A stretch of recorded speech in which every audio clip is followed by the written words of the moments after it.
90 రోజుల కోర్సు పూర్తి చేస్తే చాలు 100% ప్లేస్మెంట్ సపోర్ట్ తో సాఫ్ట్వేర్ జాబ్ మీ సొంతం. వెంటనే కోడ్ జ్ఞాన్ డెస్టినేషన్ ని సంప్రదించండి. వెల్కమ్ టు సుమన్ వి. నేను మీ సుమన్ వినాయక్. కర్మ సిద్ధాంతం సింహరాశి వారికి అది ఏ విధంగా ఉంటుంది? ఒకవేళ కర్మ సిద్ధాంతం అనేది వాళ్ళు కనుక అనుభవిస్తూ ఉంటే ఎలాంటి కర్మని అనుభవిస్తూ ఉన్నారు, అండ్ ఎస్పెషల్లీ విమెన్కి ఏ విధంగా ఉంటుంది అనేది ఈరోజు మనతో పాటు వేదిక ఆస్ట్రాలజర్ ఉమా గారు ఉన్నారు. అది వారి మాట్లాడి తెలుసుకుందాం. నమస్కారం ఉమా గారు. నమస్తే అండి. సరే, కర్మ సిద్ధాంతం అనేది ఎన్ని రకాలుగా ఉంటుంది? సింహరాశి వారికి ఏ విధంగా ఉండే అవకాశం ఉంటుంది? నాగరాజు గారు, ముఖ్యంగా కర్మ అనేటువంటి విషయం మనం మాట్లాడుతున్నామంటే దాంట్లో 3 రకాలుగా విభజించబడిందండి. సంచిత కర్మ అంటారు మొదటిది.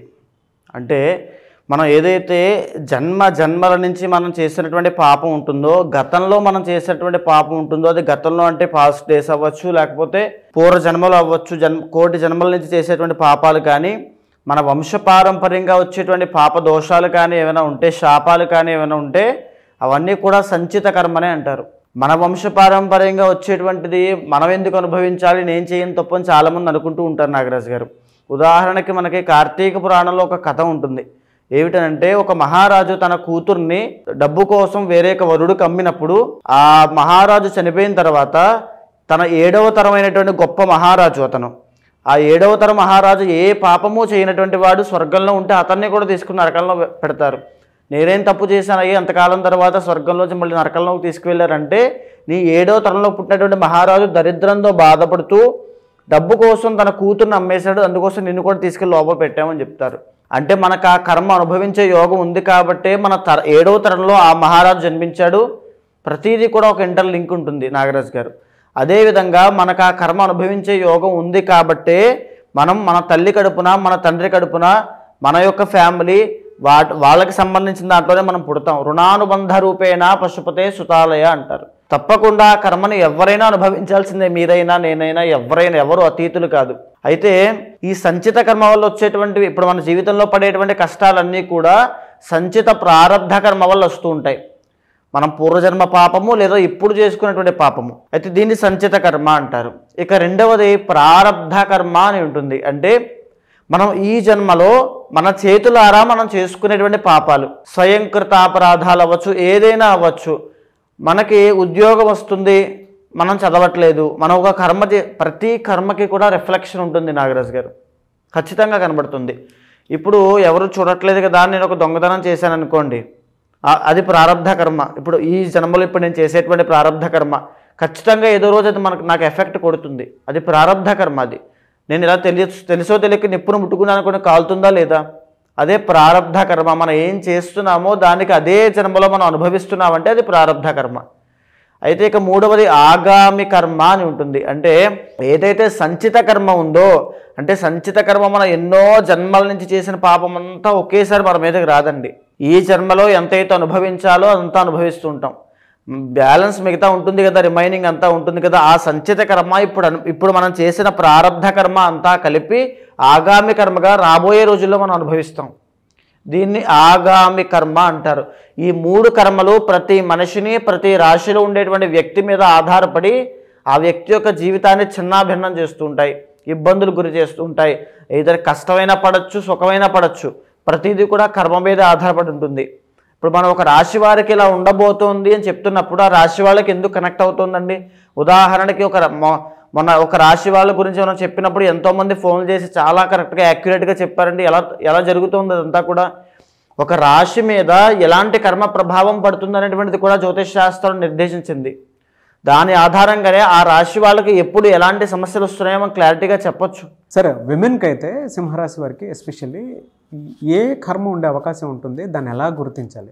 అంటే మీరు చెప్పినటువంటి 3 ఏది ఉండే అవకాశం ఉంటుంది? ఇప్పుడు నాగరాజు గారి సింహరాశి వాళ్ళకి, ఎస్పెషల్లీ ఉమెన్కి, స్త్రీలకి ఈ సంచిత కర్మ అనేటువంటిది చాలా ఎక్కువ ఉంటుందండి. అదేవిధంగా వీళ్ళు ఆగామి కర్మ వల్ల కూడా చాలా ఇబ్బంది పడతారు. సంచిత కర్మ అని అంటే పూర్వజన్మలో, ఇందాక నేను చెప్పినటువంటిది పూర్వజన్మలో వచ్చిన దాని ద్వారా వచ్చినటువంటిది. ఆగామి కర్మ అంటే ఇప్పుడు వాళ్ళు చేసుకునే తప్పుల వల్ల తర్వాత వచ్చేటువంటి రోజుల్లో చాలా ఇబ్బంది పడతారు. దాన్ని ఆగామి కర్మ అంటారు. ఈ సింహరాశి స్త్రీలు ఎస్పెషల్గా very loyal and very royal సింహరాశి స్త్రీలు ఎప్పుడు కూడా హుందాగా ఉంటారు, చాలా హానెస్ట్గా ఉంటారు, నమ్మకస్తులు. అన్ని విధాలుగా వీళ్ళకి పేరు, అంటే ఒక వాళ్ళ స్థాయి అంటే ఆ రేంజ్లో ఉంటుంది అంతే. వాళ్ళ చిన్న చిన్న చీప్ ట్రిక్స్ ప్లే చేయడము, ఆ స్థాయి దిగడం లాంటివి ఏమీ చేయరు సింహరాశి స్త్రీలు. అదేవిధంగా ఈ యొక్క సింహరాశి స్త్రీలకి ఎస్పెషల్లీ ఉమెన్కి మనం ఈ మాట్లాడుకుంటున్నాం కాబట్టి వాళ్ళు యాంకరింగ్ ఫీల్డ్స్ కానీ లేకపోతే ఈ యొక్క సెలబ్రిటీ ఫీల్డ్స్ కానీ సినీ రంగం, కళారంగం, లలిత కళలు లేకపోతే నాటకాలు, సో ఈ రకంగా వాళ్ళ యొక్క వృత్తి వ్యాపారము అద్భుతంగా వెళ్ళేటువంటి అవకాశాలు ఉంటాయి. అవే కాకుండా ఇంటీరియర్ డిజైనింగ్స్ అవ్వచ్చు, వాళ్ళ క్రియేటివిటీ వాళ్ళ క్రియేటివ్గా చాలామంది ఏంటంటే వాళ్ళ కాళ్ళు పట్టుకుని వీళ్ళ కాళ్ళు పట్టుకుని అలా అలా ఎదుగుతుంటారు. సింహరాశి స్త్రీలు అలా ఉండరు. వాళ్ళ టాలెంట్ని వాళ్ళు నమ్ముకుంటారు, వాళ్ళ క్రియేటివిటీని వాళ్ళు ఆధారపడతారు, వాళ్ళ ఇమాజినేషన్ మీద, వాళ్ళ విజువలైజేషన్ మీద వాళ్ళు ఆధారపడతారు. అంతటి గొప్ప యోగాలు వీళ్ళకు ఉంటాయి. ఎప్పుడైతే ఈ యోగాలు వీళ్ళకి లేవో అదే సంచిత కర్మ. సో మీకు అర్థమైందా? అదే సంచిత కర్మ అంటే వీళ్ళ జీవితంలో అంత యోగం ఉన్నా దాన్ని అనుభవించలేకపోవడం, ముందుకెళ్ళకపోవడం, జీవితంలో ఆ క్రియేటివిటీ అనేది పోవడం, ఆ తెలివితేటలు మందగించిపోవడము, ఆ బుద్ధి అనేటువంటి క్షీణించిపోవడము, ఇవన్నీ కూడా సంచిత కర్మే. దానివల్ల వచ్చేటువంటి కష్టాలు, ఉదాహరణకి మీరు ఈ సంవత్సరం ఒక గొప్ప పెర్ఫార్మెన్స్ చేశారనుకోండి, మీకు గొప్ప అభినందనలు అన్నీ వచ్చాయి. వచ్చే నెల మీరు సరిగ్గా పెర్ఫామ్ చేయలేకపోయారు, సరిగ్గా కాన్సన్ట్రేట్ చేయట్లేదు, ఏదో వ్యాపకాలు వేరే ఉన్నాయి, అప్పుడు వస్తాయా? రావు. ఇన్కమ్ తగ్గచ్చు, అన్ని చాలా ఇబ్బందులు వస్తాయి. అలా ఏంటంటే వీళ్ళ పెర్ఫార్మెన్స్ అనేటువంటిది వీళ్ళ క్రియేటివిటీ మీద ఆధారపడి ఉంటుంది. వీళ్ళు ఎంత క్రియేటివ్గా ఆలోచిస్తే వాళ్ళకి అంత బాగుంటుంది. వీళ్ళ జాతక చక్రంలో కనుక శుక్ర బలం ఉందంటే అద్భుతము, కుజ బలం ఉంటే అద్భుతము. ఈ రెండు లేకపోవడం వల్లే కష్టాలు వస్తాయి. రెండు ఎందుకు ఉండవు అంటే సంచిత కర్మ వల్ల ఉండవు. వాళ్ళకి ఆ సంచిత కర్మ అనేటువంటిది ఇబ్బంది పెడుతూ ఉంటుంది కాబట్టే ఆ శుక్ర బలం అనేటువంటిది ఉండదు. దానివల్లనే ఈ ఇబ్బందులు, మ్యారీడ్ లైఫ్లో ఇబ్బందులు. ఎందుకంటే వీళ్ళకి బేసిక్గానే కాస్త కోపం ఎక్కువ ఉంటుంది. కోపం అంటే కాస్త ప్రెస్టేజ్ వాల్యూస్ ఎక్కువ ఉంటాయి. ఈగో అవ్వచ్చు, ఈగో కూడా ఉంటుంది. నిర్మోహమాటంగా చెప్పాలంటే ఈగో కూడా కాస్త తగ్గించుకోవాలమ్మా. ఆవేశంలో తీసుకునే నిర్ణయాలు ఎక్కడెక్కడికో దారితీస్తాయి. ఆ విషయంలో చాలా జాగ్రత్తగా ఉండండి. దాంతోపాటుగా ప్రెస్టేజ్కి ఎక్కువ వాల్యూ ఇస్తారు, అంటే వెరీ సెన్సిటివ్ అండ్ ఎమోషనల్గా ఉంటారు రవి కాబట్టి. అండ్ ఇంకొకటి ఏంటంటే ఆవేశము బాగా చెప్తున్నాను చూడండి. ఈ యొక్క సింహరాశి స్త్రీలు కనుక జాతకంలో కుజుడు కానీ శుక్రుడు కానీ బాలేకపోతే శరీరంలో ఏదో ఒక అవయవానికి ఇబ్బంది జరిగే అవకాశం ఉంటుంది. వెరీ క్లియర్, బాగా గుర్తుపెట్టుకోండి. అది సంచిత కర్మ వల్ల మాత్రమే మీకు వస్తుంది. సంచిత కర్మ ఒకటే ఉంటుందండి. సంచిత కర్మ వల్ల వీళ్ళు ఇబ్బంది పడతారండి జీవితంలో. అదేవిధంగా వీళ్ళ స్వతహాగా వీళ్ళు చేసుకునే చిన్న చిన్న తప్పుల వల్ల రాబోయే రోజుల్లో ఇబ్బంది పడతారు, ఆగామి కర్మ. సో మీకు అర్థమైంది కదా. అంటే వీళ్ళు ఆవేశంలో తీసుకునే నిర్ణయాలు, తొందరపాటు నిర్ణయాలు, ఆ ఇన్సల్ట్ అయినప్పుడు వీళ్ళు ఏంటంటే జనరల్గా ఎవరికి తల వంచరు. వీళ్ళని కనుక ఎవరైనా ఇన్సల్ట్ చేశారనుకోండి, నువ్వు ఇది చేయలేవు, నీ వల్ల కాదు, నువ్వేంటి ఇక్కడ ఉండడం. సో ఈ రకంగా ఎవరైనా ఇరిటేట్ చేసినా, ఆ ర్యాగింగ్ కానీ ఏమైనా చేసినట్లయితే ఇంకా వైలెంట్ అయిపోతారు. ఆ వైలెన్స్లో వాళ్ళు ఏ నిర్ణయం తీసుకున్నారో కూడా వాళ్ళకి తెలియదు. ఆ రకమైన ఇబ్బందులతో వీళ్ళ ఆగామి కర్మ, అప్పుడు తీసుకునే నిర్ణయాలు రాబోయే రోజులు వీళ్ళకి ఎఫెక్ట్ అనేది చూపిస్తాయి. దట్ ఈస్ ఆగామి కర్మ కదా, ఆగామి కర్మ. సో ఆ ఇబ్బందులు ఈ సింహరాశి వాళ్ళకి చాలా ఇబ్బందికరంగా ఉంటాయి. అదేవిధంగా ఎప్పుడైతే సింహరాశి వాళ్ళ original 6th house and 7th lord Shani అవుతాడో, మ్యారీడ్ లైఫ్లో కూడా నువ్వా నేనా అనే పోటీ ఉంటుంది. ఇప్పుడు ఎప్పుడు కూడా నువ్వు నేను అనేటువంటిది వేరు, నువ్వా నేనా అనేటువంటిది వేరండి. సింహరాశి వాళ్ళకి నువ్వా నేనా అనేటువంటిది ఉంటుంది. మ్యారీడ్ లైఫ్లో ఇబ్బందులు అంటే అతనితో వ్యతిరేక భావాలు రావడము, లేకపోతే ఇద్దరికి కూడా మనస్పర్ధలు రావడము, లేకపోతే నువ్వు ఎక్కువ సంపాదిస్తున్నావు అంటే నేను ఎక్కువ సంపాదిస్తున్నాను అంటూ వాగ్వాదం రావడము. సో ఆ రకంగా కాంపిటీషన్ అనేటువంటిది రావడం వల్ల ఇద్దరి మధ్యలో కాస్త డిస్టర్బెన్సెస్ అనేవి స్టార్ట్ అవుతాయి. విడిపోతారా అంటే అందరికీ కాదు, కానీ మ్యారీడ్ లైఫ్లో కాస్త ఇబ్బందులు ఉంటాయి. కీచులాటలు, గొడవలు, కలహాలు ఎప్పుడు జరుగుతూనే ఉంటాయి. వాళ్ళ కర్మను అనుభవించాల్సిందే. అది అంటే దీనికి జనరల్గా అంటే వాళ్ళకి ఎట్లా సిమ్టమ్స్ ఎలా తెలుస్తాయి వీళ్ళు అనుభవిస్తున్నారు అనేటువంటిది? సో వీళ్ళు కనుక వీళ్ళ జీవితం సాధారణంగా చిన్న చిన్న ఉద్యోగం చేస్తూ చాలని జీవితంతో ఉంటూ మ్యారీడ్ లైఫ్లో ఇబ్బందులు పడుతున్నారంటే వాళ్ళకి ఆ కర్మ అనుభవిస్తున్నట్టే. ఒరిజినల్ సింహరాశి వాళ్ళు ఏ కర్మ లేనటువంటి ప్యూర్ జాతకం ఉన్న వాళ్ళు జనరల్గా చిన్నప్పటి నుంచి ఒక క్రియేటివ్ సెక్టార్లో, ఒక క్రియేటివ్ ఫీల్డ్స్లో ఎదుగుతూ వాళ్ళ తెలివితేటలను నమ్ముతూ ఎవరి మీద ఆధారపడకుండా వాళ్ళ తెలివితేటలు నమ్ముతూ వీళ్ళే 10 మందికి ఆసరా అయ్యేటట్టుగా ఉంటారు. వీళ్ళు 10 మందికి పని ఇచ్చేటట్టుగా ఉంటారు తప్ప 10 మంది దగ్గర పనిచేసే వాళ్ళగా ఉండరు. సో అది వీళ్ళ యొక్క తత్వము. కానీ ఎప్పుడైతే డిస్టర్బ్ అయ్యి వేరే రూట్లోకి వెళ్ళారంటే సంచిత కర్మ వల్ల వచ్చినటువంటి ఫలితము. వీళ్ళు చేసుకున్న కర్మ అది. ఓకే. అదే దాంతోపాటు అతి ముఖ్యమైనది ఆగామి కర్మ. ఇప్పుడు వాళ్ళు ఉన్నటువంటి జీవితంలో వాళ్ళ ఆలోచన విధానం అంతా కూడా చాలా స్ట్రైట్ ఫార్వర్డ్గా ఉండాలి. ఎక్కడైనా సరే డేవియేట్ అయ్యారంటే రాబోయే రోజుల్లో అన్ని ఇబ్బందులే. ఒక్క ఫామ్ తప్పింది అని అంటే మొత్తం జీవితాంతం ఇబ్బంది పడతారు. అదే ఆగామి కర్మ. ఆ విషయంలో చాలా కేర్ఫుల్గా ఉండాలి సింహరాశి స్త్రీలు.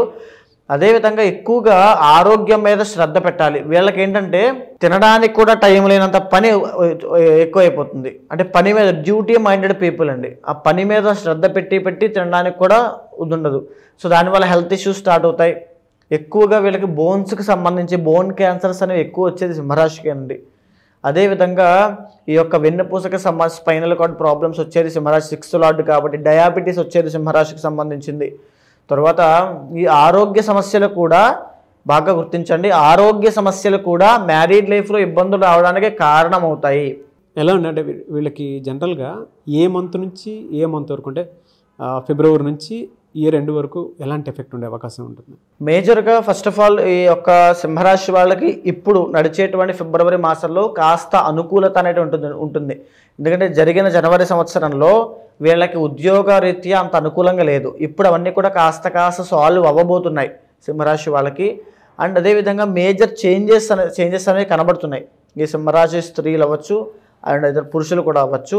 ఎందుకంటే 10th హౌస్లో కేతు, అంటే ఈ యొక్క 2nd హౌస్లో కేతు సంచరిస్తున్నాడు కాబట్టి ఆ మాట విషయంలో చాలా జాగ్రత్తగా ఉండాలి. డబ్బు విషయంలో చాలా జాగ్రత్తగా ఉండాలి. మీరు మాట్లాడే మాటే మీ లైఫ్ని డిసైడ్ చేస్తుంది. మాట గుర్తుపెట్టుకోండి. మీరు ఏదైనా ఒక మాట పొల్లుపోయారంటే అలాగా చాలా ఇబ్బంది పడిపోతారు. ఒక మాట ఎవరికైనా ఇచ్చి తప్పారంటే మీరు ఇబ్బంది పడతారు. ఈ సమయంలో మీరు ఎవరికి మాట ఇవ్వద్దు. డబ్బులు ఇస్తానని కానీ లేదా ఏదైనా హామీలు మాత్రం ఇవ్వద్దు దయచేసి. అదేవిధంగా మార్చి 30వ తారీఖు తర్వాత అష్టమ శని స్టార్టింగ్ అండి వీళ్ళకి. శని ఎవరు? కర్మకారకుడు. మాట్లాడుకునేటువంటి కర్మ సిద్ధాంతం గురించి. ఈ కర్మ అనుభవించడం అనేటువంటిది అష్టమ శని పూర్వకంగా, అష్టమ శని ద్వారా ఏవేం కర్మలు వస్తాయి వీళ్ళకి? ప్రాణగండాలు ఉంటాయి.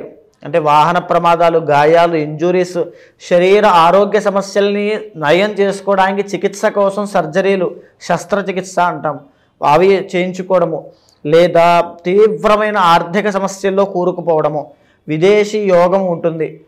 తర్వాత యాంగ్జైటీ, డిప్రెషన్ లాంటివి ఎన్నో ఉంటాయి. అంటే ఒంటరి అయిపోయినట్టుగా, ఎవరూ సహాయం లేనట్టుగా అనేటువంటి ఫీలింగ్స్ ఎక్కువ ఉంటాయి. ఏ మంత్లో ఉండే అవకాశం ఉంటుందండి? ఈ మార్చి దగ్గర నుంచి మేజర్గా మే 18 దాకా ఉంటాయండి.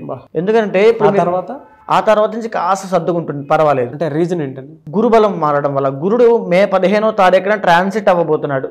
ఎప్పుడైతే గురుడు 11th హౌస్లోకి వస్తాడో 10th నుంచి 11thలోకి ఆర్థికంగా కాస్త మెరుగ్గా ఉంటుంది, వృద్ధి పొందుతారు, ఫైనాన్షియల్ గ్రోత్ అనేది కనబడుతుంది. మార్చి 30 నుంచి మే 18 దాకా చాలా ఇబ్బందులు ఉంటాయి. 8th హౌస్ ఎప్పుడు కూడా సడన్ చేంజెస్ని చూపిస్తుందండి. అంటే సడన్గా మొత్తం జీవితంలో అన్ని మార్పులు జరిగిపోతాయి. ఈ రోజు ఇలా ఉంటుంది, సడన్గా మారిపోతుంది. ఇదేంటిది నిన్న ఇంతలా బాగుంది, ఈ రోజు ఇంటిలా. 8th హౌస్ అని అంటే అష్టమ శని. ఆ అష్టమ శని కర్మకారకుడు కాబట్టి చేసిన కర్మ అనుభవించాల్సిందే. కాబట్టి చాలా జాగ్రత్తగా ఉండండి వాహన ప్రమాదాల విషయంలో. మే 15వ తారీఖు తర్వాత గురుబలం అందడం వల్ల కాస్త మెరుగ్గా ఉంటుంది. ఆర్థిక సమస్యల నుంచి తప్పించుకుంటారు, ఆదాయం పెరుగుతుంది, ధన వృద్ధి కలుగుతుంది, ధనహాని ఉండదు. అది అక్టోబర్ దాకా మాత్రమే ఉంటుంది. వీళ్ళు 2 కర్మలు ఫేస్ చేస్తున్నారు. ఆగామి కర్మ. ఈ చేతులారా మీ జీవితాన్ని చెడగొట్టుకోవద్దు మాటల ద్వారా. రెమెడీ ఏమైనా ఉందండి దీనికి? రెమెడీ ఏమిటంటే ముఖ్యంగా వెంకటేశ్వర స్వామికి ప్రతి శనివారము కూడా ఆ శనిదోషం పోవడానికి తులసి పత్రితో పూజ చేయించండి. ఖచ్చితంగా ప్రతి శనివారం దర్శనం చేసుకోండి. లేదు అనుకుంటే ఆ వారం సంబంధించి మీరు ఏదో ఒక ఇబ్బందిలో ఇరుక్కుంటారు. వెంకటేశ్వర స్వామి గుడికి వెళ్ళారా, శనిదోషం తగ్గుతుంది, ఆ వారం మీరు సేవ్ అవుతారు. తెలుస్తుందండి వాళ్ళకి, అంటే ఈ కర్మ అనుభవిస్తున్నాము అని. ఈ మాటలు గుర్తుపెట్టుకోండి నాగరాజు గారు. ఇప్పుడు నేను మాట్లాడిన ప్రతి మాట ఈ సంవత్సరంలో వాళ్ళు ఫేస్ చేస్తారు, వాళ్ళకి సింక్ అవుతాయి. పలానా రోజు నేను ఒక వీడియో చూశాను, అందులో దేవరకొండ ఉమాగారు ఇలా మాట చెప్పారు, అన్నీ సింక్ అవుతుంది ఖచ్చితంగా. గుర్తుపెట్టుకోండి. అలాంటి సమస్యలు మీకు రాకుండా ఉండాలంటే శనికి సంబంధించిన కొన్ని పూజలు ఉంటాయి, ఆ పూజలు చేయించండి. తర్వాత మీ ఇంటర్నల్ జాతకంలో కొన్ని యోగాలు ఉంటాయి, కొన్ని యోగాలు ఉంటే కొన్ని దోషాలు తగ్గుతాయి. ఉదాహరణకి గజకేసర యోగం ఉంది అనుకోండి, కాలసర్ప దోషాలు లాంటివి ఎక్కువ ప్రభావం చూపించవు. చంద్రమంగళ యోగము, గజకేసర యోగము, గురు చండాల యోగము లాంటివి ఎన్నో అద్భుతమైన యోగాలు ప్రతి 10 మంది జాతకాల్లో 4 5 ఉంటాయి. అవి ఉన్నాయని తెలియక, ఆ ప్రయత్నం చేయక, ఆ తెలివితేటలు పెట్టక, ఆ శ్రద్ధ పెట్టక, సహనంతో ఉండలేక ఎంతోమంది డీవియేట్ అవుతూ ఈ ఆగామి కర్మ వల్ల చేతులారా జీవితాన్ని చెడగొట్టుకుంటూ ఉంటారు. మీ సింహరాశి వాళ్ళు అంటే మీరు వెరీ టాలెంటెడ్ అండి, వెరీ క్రియేటివ్. మీరు ఆ తప్పు చేయొద్దు. ఏదైతే ఇంటర్నల్ జాతకంలో యోగాలు ఉంటాయో వాటిని చెక్ చేసుకుని దాని ద్వారా ముందుకు వెళ్ళండి. శనికి సంబంధించిన పూజలు ఆచరించండి. ఇంటర్నల్ జాతకంలో వింశోత్తరి దశలో ఏదైతే నడుస్తున్నాయో ఆ అధిదైవానికి సంబంధించిన ఆరాధన చేస్తే అద్భుతమైన లైఫ్ 2025లో ఉంటుంది. బికాస్ గురుబలం రాబోతోంది. మే టు అక్టోబర్ అంటే ఒక 6 months పాటు ఒక హైప్లో ఉంటారు. మీకు ఒక ప్రమోషన్ వస్తుంది, డబ్బులు వస్తాయి, అన్నీ వస్తాయి, హైప్లో ఉంటారు. ఆ హైప్ని జీవితాంతం కంటిన్యూ చేయాలంటే కొన్ని పూజలు ఉంటాయి. ఇంటర్నల్ జాతకాలకు సంబంధించిన కొన్ని పూజలు ఉంటాయి, అవి చేసుకోండి, అద్భుతంగా ఉంటుంది. మీరు ఇప్పుడే అన్నారు యజ్ఞాలు, యాగాలు, హోమాలు లాంటి లేదంటే పూజలు చేస్తే కర్మ నాశనం అవుతుంది అని. అండ్ ఇందాక ఒక మాట కూడా అంటం జరిగింది, కర్మను అనుభవిస్తేనే పోతుంది అని. అవునండి, అనుభవిస్తేనే పోతుంది అని చెప్పేసి అంటూ ఉన్నారు. అంటే పూజలు యాగాలు చేస్తే నాశనం చేయొచ్చు అని చెప్పి, కర్మను నాశనం చేసేయచ్చు అని చెప్పేసి అంటూ ఉన్నారు. ఎలా అది? ఇక్కడ ముఖ్యంగా నాగరాజు గారు చాలామందికి ఉన్నటువంటి సందేహమే ఇది. అంటే కర్మ అనేటువంటిది అనుభవిస్తేనే పోతుంది కదా, మన కర్మ మనం అనుభవించాలి కానీ పూజలు చేస్తే ఎందుకు పోతుంది అని చాలామంది అనుకుంటూ ఉంటారు. ఉదాహరణకి ఒక మార్కండేయుడు అనేటువంటి ఒక మహాశివభక్తుడు, ఆయనకి 8 సంవత్సరాల వయసు ఉంది. ఆయన శివుడికి విపరీతమైనటువంటి ఆరాధన అంటే అభిషేకం చేస్తూ స్వామి యొక్క తపస్సులో, స్వామి యొక్క భక్తిలో మునిగి ఉన్నాడు. మునిగి ఉన్నప్పుడు ఆయన యొక్క ఆయుష్ అనేటువంటిది కంప్లీట్ అయిపోయింది. యమధర్మరాజు అంటే ప్రాణం తీసేటువంటి యమధర్మరాజు యమపాశంతో సహా వచ్చి, నాయన మార్కండేయ బయటికి రా, నీ ఆయుష్ పూర్తయిపోయింది, నీ ప్రాణం తీసుకెళ్లేటువంటి సమయం ఆసన్నమైంది, నువ్వు బయటికి రా అని పిలిస్తే, నేను రాను, నా పూజ శివ పూజ అయ్యేంత వరకు నేను బయటికి రాను అంటాడు. ఓకే, శివ పూజ ఎప్పుడు అవుతుంది అని యమధర్మరాజు అడిగితే, నా తల్లిదండ్రులు ముక్తికి వెళ్ళేంత వరకు కూడా నా శివ పూజ అవ్వదు అని చెప్తాడు. అయితే ఇలాంటి ఆటలన్నీ సాగవు, నీ ఆయుష్ కంప్లీట్ అయిపోయింది, నువ్వు శివుడి దగ్గర ఉంటే ఏంటి, ఎవరి దగ్గర ఉంటే ఏంటి అని చెప్పి ఆ యమపాశాన్ని విసురుతాడు. అప్పుడు మార్కండేయుడు భక్తితో శివుణ్ణి ఆలింగనం చేసుకుని చంద్రశేఖర చంద్రశేఖర చంద్రశేఖర పాహిమామని చంద్రశేఖరాష్టకం పాడితే, శివుడు శివలింగంలోంచి ఉద్భవించి ఎడంకాలతో యమధర్మరాజుని గుండెల మీద ఒక్క తన్నుతాడు. నా భక్తుణ్ణి నువ్వెవడరా ముట్టుకోవడానికని అని తన్ని ఆ మార్కండేయును చిరంజీవిగా చేస్తాడు. ఈ సృష్టి ఉన్నంత కాలము నువ్వు బ్రతికే ఉంటావు, నిన్ను ఆపేవాళ్ళు లేడని. ఇక్కడ ఈ కథలో కనిపించేటువంటి మార్కండేయుడు జీవుడు, వచ్చినటువంటి యమధర్మరాజు కర్మ, వచ్చినటువంటి శివుడే మన భక్తి, మనం చేసేటువంటి పూజ. అంటే ఈ మార్కండేయుడికి ఏదైతే తన సంచిత పాపకర్మ వల్ల ఆయుష్ అయిపోయిందో ఆ కర్మ వల్లనే ఆయుష్ తీయడానికి యమధర్మరాజు వచ్చాడు. ఏదైతే ప్రారబ్ధ కర్మ అంటే ఇప్పుడు తను చేసుకునేటువంటి భక్తి, ఆ పూజ, ఆ యొక్క స్వామి యొక్క కటాక్షం ఏదైతే ఉందో, స్వామి ఆ భక్తి రూపంలో వచ్చి కర్మని నాశనం చేసిందా చేయలేదా? అవును. భక్తి అనేటువంటి ఒక మాధ్యమంగా మారి కలియుగంలో ఈ పూజల రూపంలో మన కర్మ అనేటువంటిది నాశనం అవుతూ ఉంటుంది. సో అందుకే మీరు 26న కర్మ నివారణ అవ్వడం కోసం రుద్రయాగం అనేటువంటి చేయడం జరుగుతోంది. ఎవ్వరు పాల్గొన్నా సరే వాళ్ళందరికీ కూడా సంచిత ప్రారబ్ధ కర్మ పోయేటట్టుగా ఆ రుద్రయాగంలో సంకల్పం చెప్పడం వల్ల ఏదైతే ఒక మనిషి ఆ మోయలేనటువంటి కర్మ బరువు ఉంటుందో దానిని ఆ తక్షణ మరుక్షణం నుంచి ఆ కర్మ అనేటువంటిది నాశనం అయిపోతుంది. సో ఎవరన్నా అప్రోచ్ అవ్వాలి అనుకుంటే ఎలా అండి? మీకు కింద కనిపించేటువంటి నెంబర్కి కాంటాక్ట్ అయితే మా వాళ్ళు మీకు పూర్తిగా వివరాలన్నీ ఇస్తారు, దానికి సంబంధించిన వివరాలన్నీ కూడా చెప్తారు. ఖచ్చితంగా కాంటాక్ట్ అవ్వండి. ఏ విషయాలు కూడా, ఏ నియమాలు పాటించాలి, ఏ మంత్రజపం చేయాలో కూడా స్వయంగా నేనే చెబుతాను. ఎనీవే సార్, థ్యాంక్ యూ అండి, థ్యాంక్ యూ సో మచ్ అమ్మ గారు. నమస్తే. చూసారు కదండి వీడియో. ఈ వీడియోపై మీ అభిప్రాయాన్ని కమెంట్ బాక్స్లో పోస్ట్ చేయండి. అండ్ ముఖ్యంగా మీరు కనుక 26న అది కూడా మహాశివరాత్రి రోజు జరిగేటువంటి రుద్రయాగంలో పాల్గొనాలి అనుకుంటే స్క్రీన్ మీద మీకు కాంటాక్ట్ నెంబర్ కనిపిస్తుంది ఉమా గారిది. దానికి మీరు కాల్ ఆర్ మెసేజ్ వాట్సాప్ చేసి ఆ ప్రాసెస్ ఏంటో తెలుసుకోవాలి అనుకుంటే కూడా తెలుసుకోవచ్చు. లేదా మీరు డైరెక్ట్గా రుద్రయాగంలోకి పాల్గొనాలి అనుకున్నా కూడా డీటెయిల్స్ కోసం స్క్రీన్ మీద కనిపిస్తున్న నెంబర్ సంప్రదించండి. అండ్ ఈ వీడియో లైక్ చేయండి, షేర్ మాత్రం తప్పకుండా చేయండి. ఇలాంటి మరిన్ని వీడియోస్ కోసం మా ఛానల్ ఫాలో అవ్వండి. Thank you.